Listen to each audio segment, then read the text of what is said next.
guys, Landonime here. Just doing a random 20 anime recommendations video that I've been kind of wanting to doing for a while. A lot of these shows are ones that just didn't quite make me want to make, I guess, a full video about, and some are also ones that I've even just recently rewatched, watched, or just given above a 6 out of 10 that I wanted to recommend to people that may or more not so get something out of it, just like I did.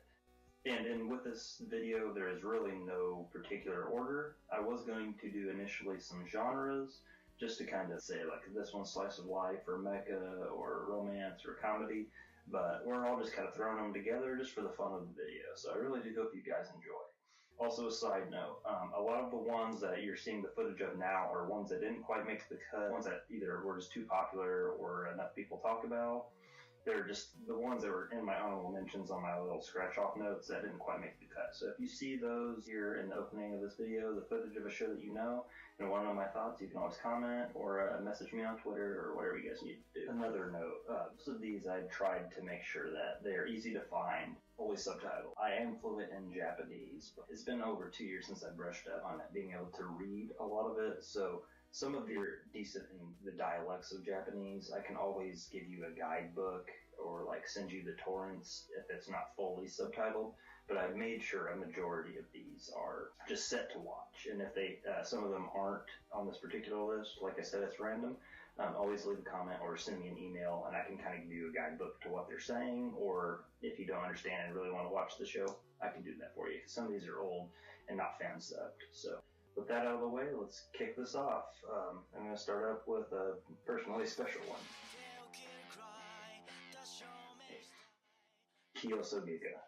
Well, we are starting off with the first entry with the only one that has been the only one so far to crack my top 10, and it will be the only one because my top 10 are something that are personally special to me, but for me, I've never made a video dedicated to it, and I think I need to drop it here as one that I personally do feel that some people need to watch.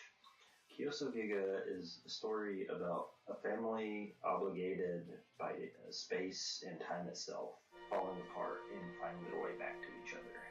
In it being Rie Matsumoto's best pictorial work in my opinion, and between the insane colors and art direction, it's just a story about family. Whether that be it being from the youngest son who is a human, a middle older sister who is a demon, and the oldest son who is a drawing, coming back to this world.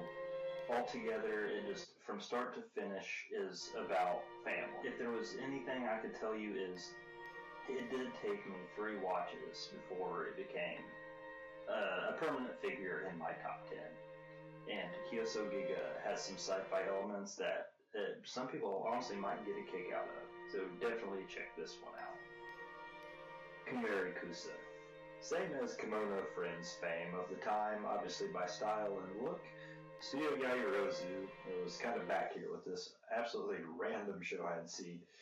Kind of a show set in a post-apocalyptic world against these giant, like, mechanical bugs of some kind of superpowers trying to fight those off.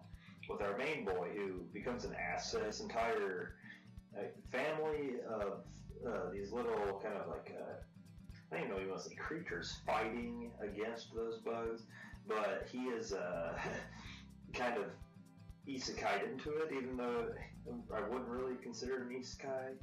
But yeah, it's actually one of the better CGI shows I've seen when it comes to weirdness. And yeah, definitely go on with this one. There's also, I believe, an O&A that came out on Twitter by the creator before this. And that one's a pretty good thing to watch before this, but if you just want to watch Kemurikusa TV, yeah, I'd probably just go eat shit. Definitely highly recommend. I enjoyed it a lot. La Seine, no Hoshi. Also, obviously, starting off a big fan, done by Studio Sunrise. This is an action, a drama, also somehow like a historical, while set in Paris, kind of giving you those revolutionary vibes of your good old revolutionary girl Utena's and Rose of Versailles, I guess. This one only cracks about 39 episodes, which is why I knocked it out so fast, which also another Studio Sunrise show, which, albeit way not like this one, obviously, but one of my most personal memes is Densetsu Kyojin Idion. Also directed by Yoshiyuki Tomino. And it's kind of set kind of before this revolution goes on, with a very like brutal fighting story, just with like your own femme fatale lead, and going through, there is some kind of backstory about close ones getting kind of slaughtered and what have you, and an arc near the third, fourth, I'd say 3/4 in, where our main heroine kind of goes through like a dark phase that honestly made the entire series worth watching for me. So definitely go look at this one. If I could even sell you on it, then I'd probably say at least give it an episode. Bokura wa minna Kawai-sou. Directed by Shigeyuki Miya, follows a young boy who is set up in the Kawaii complex, hence its name, with a girl who, oh boy, does she love to read books. There's also some other things that go on with it in the show, with it being a romance story. Being in the Kawaii complex, he has to deal with other roommates being set there after his parents kind of just leave him there in his freshman year in high school or in Japan, him being a first year. Said girl's a second year, so his senpai. And then there's also this weird dude who just kind of like floats around and does construction and fucks off. One chick with adult romance issues, and another girl who is in college who just loves memeing people. So basically just a comedy that has all of these characters together just being terrible people, interspersed with one of the most adorable saccharine tales of two people falling in love I've ever seen. The show never does finish what the manga does, but I honestly was so captivated with just how much expression is done within this show, and every second I had a smile on my face. And we're going to be talking about a lot of shows in these next upcoming entries that did the same thing. But for a romance comedy, yeah, definitely this is going to be probably one of my favorites. Rokuhou-dou, Yotsuiro Biyori. This anime follows the grandkid of our main character, who has a brother who followed a very different path from him. He ends up following in his grandfather's footsteps on keeping this this cafe that a lot of people around this small town really connect with, and the story in itself goes around with him trying to keep his grandfather's love of, you know, following like almost like a tea shop and a cafe around as to where his brother went full on into like the corporate business of Japan. Also, it being the best and like just having an ensemble cast of just 4 handsome boys, and captivating in several different other characters' stories. Sometimes just at the end of the day, you just have to kind of calm down and just have a coffee or maybe some cake with these guys. And even there's some backstory into traditional Japanese cafe techniques and stuff. And this one kind of falls into our next entry. Actually stomping mochi. There's an entire episode based on that.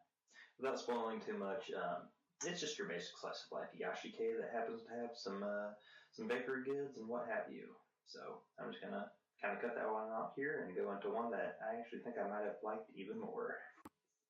Kuma Bear. The only show that's on my mouth that's a meme that I gave a 10 out of 10, and that is just on enjoyment because of the smile I had on my face during this entire goofy-ass series, that I guess is technically an isekai, which I usually don't like, but it's an isekai comedy. You see Yuna, pretty much a pro gamer whose life revolves around being in VR and dicking around, and she has some kind of obsession with bears, and is sent to a world where it just is in reverse, and all of her skills just become the solution to everything, which is kind of the joy, like, to me, the enjoyment of this show. It solves everyone's problems, every character she meets, and include lots of bear puns, which I got a kick out of. If you've seen my Twitter, doing constant bear memes, and I'll throw one at you here. Oh boy, is it awesome. It's fucking hilarious. So fucking stupid. So many people make fun of me that I gave this a 10 out of 10, but legitimately, out of some of the shows that started coming out in the 2020s, this one I can't really see not recommending to anybody. really think some people should at least check out the first season before Kuma Bear Punch, which is the second season. It came out a couple years later. It's pretty good. It's pretty good. Katte Ni Kaizo. Pretty solid 6-episode OVA done by Studio Shaft that had me rolling along with laughter. It comes with dick jokes in the first episode. The kid who joins their science club with a bunch of wacky characters, of course, just only something that Akiyuki Shimbo would come up with. Following actually a manga that I recently reread that is just as funny. I only recently realized that this got an OVA adaptation. Following lots of these goofy ass dick jokes, this club meets aliens, goes along with some usual, like, I guess, cliche anime tropes, like, oh, this one's a tsundere, or the childhood friend character. And, albeit said childhood friend character makes one of the greatest lines I think I've seen in any anime OVA ever. Without spoiling it, I'll give it here. With a suicide note as a confession. Yeah, this is peak comedy. The only thing I can do is show you some funny shit on screen. Definitely check out Katte Ni Kaizo. This is a golden one right here by Shaft. Rosen Maiden, particularly the 2013 version. Doing this one for more so a friend. I have recently rewatched the TV anime of Rosen Maiden that came out, and I honestly don't think I didn't like it as much because of Rosen Maiden 2013's, I guess, kind of old style. It gave me kind of a throwback to some kind of Crayon Shin-chan and almost some Zatch Bell kind of situations where they want to be serious, but you can tell the show doesn't take it too seriously. Following like a bunch of dolls who kind of start out with like this big old fighting story that kind of by the end roughs off and not really caring about that exact line, just more so going into the comedies of having, say, like in Shin-chan, an archetype of almost every anime genre you can believe. And I think that's why it's more enjoyable. I think I almost enjoy this one much more as a comedy. So to you, Ellen, thank you very much for getting me to rewatch this one. So yeah, I'm gonna throw Rosen Maiden in here as just a pretty easy, quick one. I had a great rewatch for this one. Tentai Senshi Sunred. This is an anime I had watched after going through a really bad spell of having seizures and was kind of comatose out at my father's house and found the entire thing, I believe, on Amazon Prime and clicked on it, and I couldn't believe actually what I was in for. It's a comedy that has General Vamp, who is kind of the most beloved character of the show, despite Sunred being in the title of the show, who is the quote unquote villain. But it goes into like a comedy, low budget version of it, like a Super Sentai kind of show. But then you'll also watch in some of these short episodes some things with them having to work together to get some bad business dealings and what have you. Just kind of figure it out, and it's stupid. Over one season, and you can knock it out in a day. I really wish. I've never been to an anime convention where someone has talked to me about Senshi Sunred, so if we can, let's make that a thing of the past. Somebody, please out there, talk to me about this show. Plawres Sanshiro, or that's shortened to Plastic Model Wrestling Sanshiro. If you think of Metal Fight Beyblade, which is probably the only adaptation of Beyblade that I did enjoy anime-wise as I've gotten older and a little bit more cynical about old, I guess, how visuals look. Think of life-sized wrestling robots, but in Beyblade, where you have almost like a Pokemon master that controls it, doing things even like, say, do a suplex or a pile driver.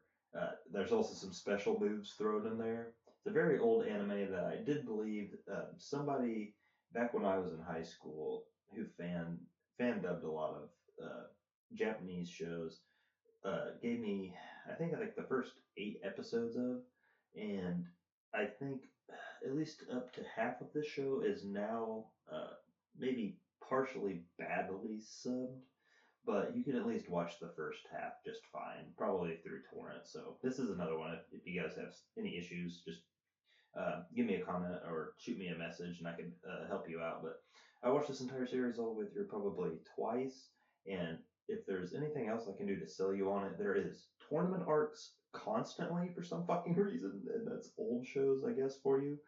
And all the tournament arcs are done by multiple countries. So for a show that's several decades old, this one was so much fun.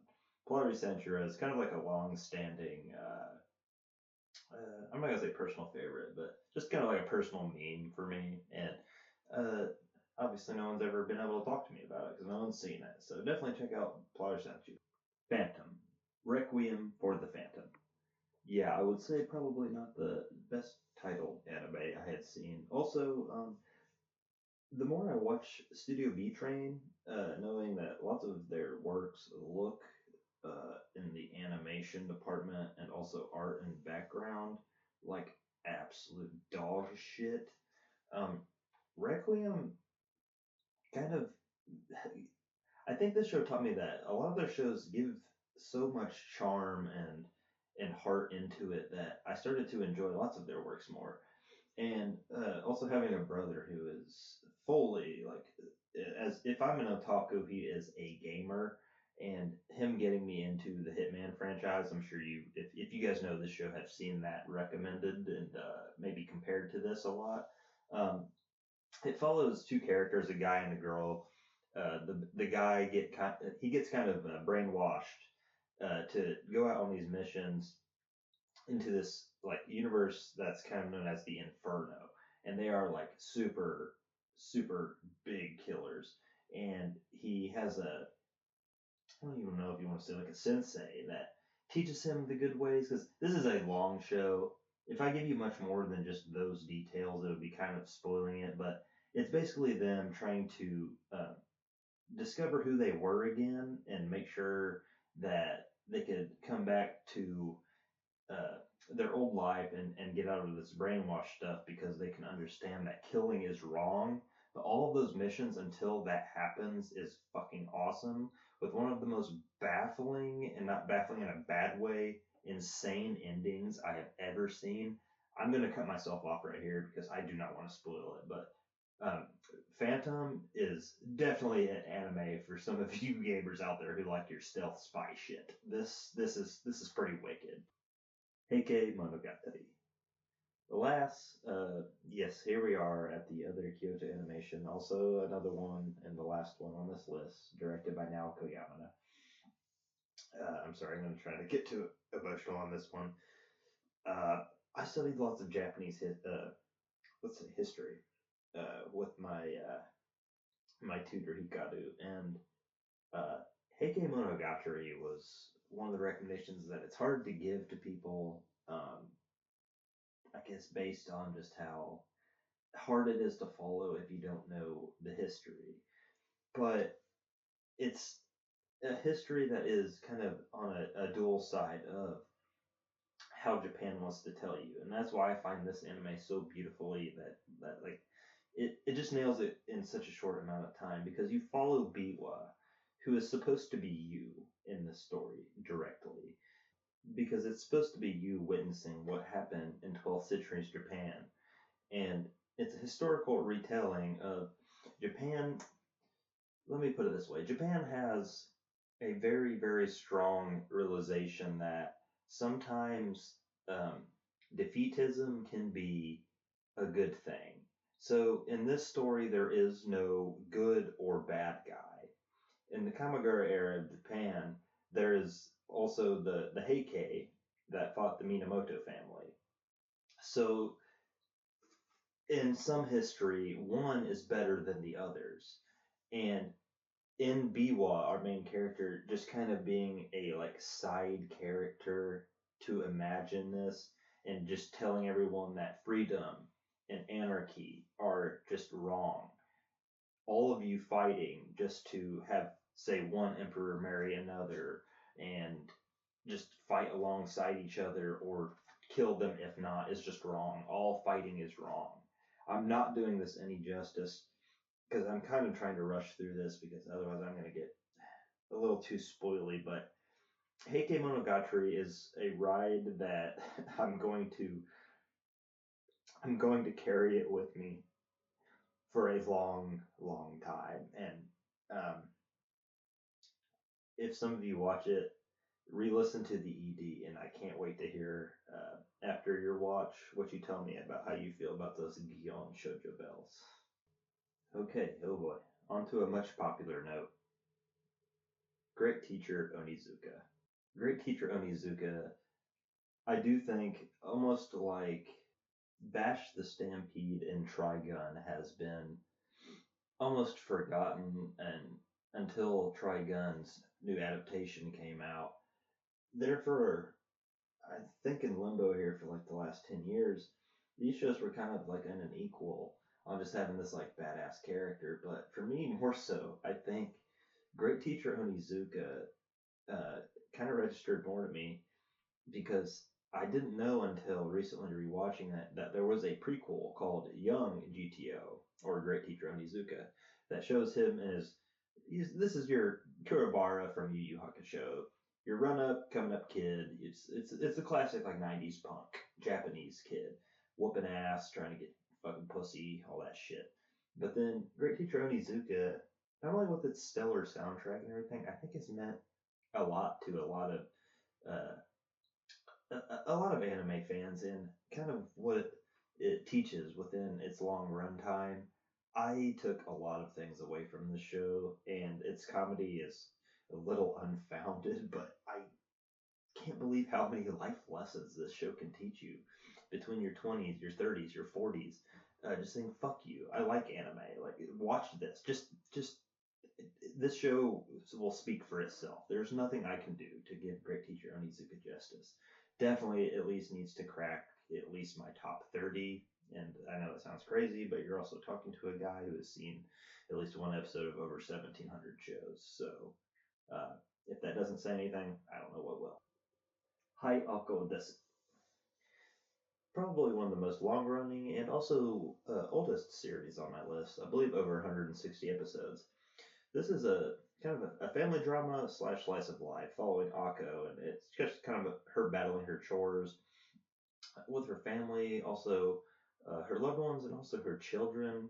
And it kind of throws, for an older anime, some surprising scenarios at you, like fights with neighbors and also other kids fighting his kids, and lots of stuff in between. Uh, some of these folk are actually get pretty crazy for an older Japanese slice of life. I think it's actually aged pretty well in current like Japanese news you hear. I think revisiting it, knowing how long it is, this might be kind of a tough one to recommend. But I do think if you put in the time, it's pretty lovely. It's a pretty lovely show. So I definitely give this one a look too. Smile down the runway. I'm gonna let you guys hear this. That was the slap of my pen to come down to even see what I can say without spoiling anything in the show, because I did have an analysis of this entire show planned for another video, but that never came to fruition. So I'm just going to do it here in a small recommendation so some people can, make their own opinions of it. Smile surprised me and how deeply it got me in the feels, but just finding a story of someone who is so ambitious and talented and I guess trying to thrive in the model industry while also having someone who is so into fashion design help her out along her way. This show just follows it within just a single core episodic series, how that can go, and just an incredible, incredible adventure. I recommend it wholeheartedly. Miyuki. For a show with over 30 episodes, I don't really read anyone's opinions on this that I think understands the point. Say, I watched Ita Kiss recently and would compare it to this show in that it is a romance slice of life that has character development and also some time skips that go through going through like high school and into adulthood with many characters just kind of finding their own branches throughout the story in like a weaving narrative arc. Uh, I'd probably put it more so up there with like Mason Ikoku if you're going to talk about like age and growing, and the comedy aspect maybe more so like Ai Tenchi Densetsu Wedding Peaches, I guess, lack of comedy aspects of the time. So in going in depth and I guess yeah, reading it and watching this entirety, it's a the only thing I can come up with to tell you is it's better than School Rumble and it's funnier. I don't know. I know that's a popular show. Maybe that'll get somebody to watch it. Alas, here we are. Our 20th and final entry of the day. Metal Fighter Miku. I want to preface this with saying I'm sorry if I also get a little emotional and nostalgic again. Metal Fighter Miku was my first anime. In 2003, when I was like 6.5, 7 years old, my mother and father bought me a VHS tape of Metal Fighter Miku. A goofy ass, almost like Power Rangers, mechanical wrestling series about 4 girls. And when I was young, Miku, now being 27, is still kind of my hero in a way. It isn't fair to put this in a recommendation spot because I know it has, more like sentimental value to me and that's subjective, but in rewatching it in my adulthood, I rewrote a blog on it after rewatching it back in 2016 and rewatched it again this year, and nothing has changed. I still think this show stands the test of time. And Miku is challenging herself to get to be the world champion within this entire drive to become from the bottom to the top a mechanical wrestler. And within a lot of those 6 women tag matches and stuff like No and some of these other characters, they kind of get swept into her journey. And it's pretty just it's a coming of age. If it wasn't for Metal Fighter Miku, I don't know if I ever would have started learning hiragana and katakana and becoming a part of the anime community. And for this show, I felt like I needed to end this video on it because I really owe this show to a lot of my otaku fandom.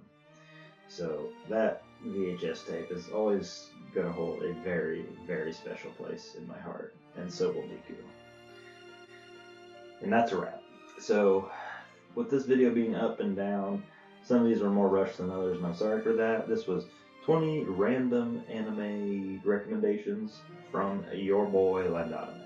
I really appreciate you for watching this far, and hopefully I can get some more videos out to you guys soon. And if you guys have any questions about anything, comment and get at me. Please subscribe and have a good one.